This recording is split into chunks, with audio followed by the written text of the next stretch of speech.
मौर्य साम्राज्य की स्थापना। मौर्य साम्राज्य की स्थापना 322 ईसा पूर्व में चंद्रगुप्त मौर्य ने की।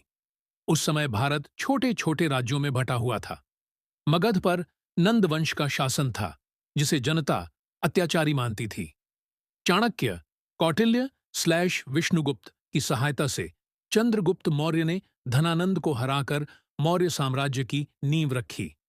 यह भारत का पहला विशाल और संगठित साम्राज्य बना।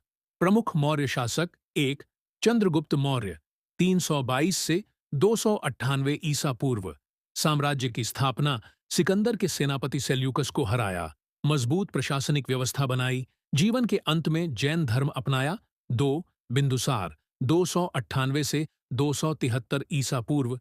साम्राज्य का विस्तार दक्षिण भारत तक प्रशासनिक स्थिरता बनाए रखी। तीन अशोक महान 273 से 232 ईसा पूर्व। कलिंग युद्ध के बाद बौद्ध धर्म अपनाया। धम्म नीति का प्रचार, शिलालेख और स्तंभ लेख जारी किए। जन कल्याणकारी शासक बने। आर्थिक स्थिति, इकोनॉमिक कंडीशन।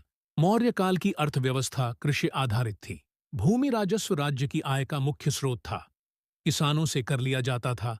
व्यापार और वाणिज्य बहुत विकसित था। आंतरिक और विदेशी व्यापार मध्य एशिया, यूनान होता था। सिक्कों का प्रयोग प्रचलित था। राज्य खनन, वन और उद्योगों को नियंत्रित करता था। अर्थशास्त्र ग्रंथ से हमें आर्थिक व्यवस्था की जानकारी मिलती है। सामाजिक व्यवस्था, सोशल सिस्टम, समाज वर्ण व्यवस्था पर आधारित था।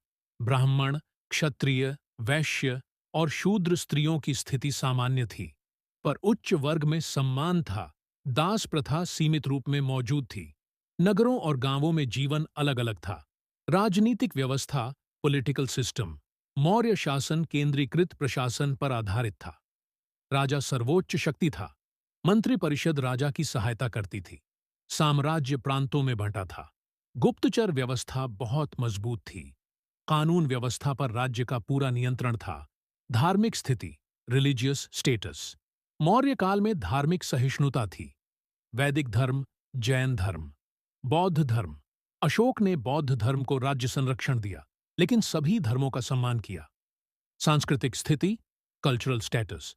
कला और स्थापत्य का विकास। अशोक स्तंभ, शिलालेख सांची, सारनाथ जैसे स्तूप, ब्राह्मी लिपि का प्रयोग। शिक्षा और नैतिक मूल्यों पर जोर। मौर्य साम्राज्य का पतन। अशोक के बाद कमजोर शासक आए।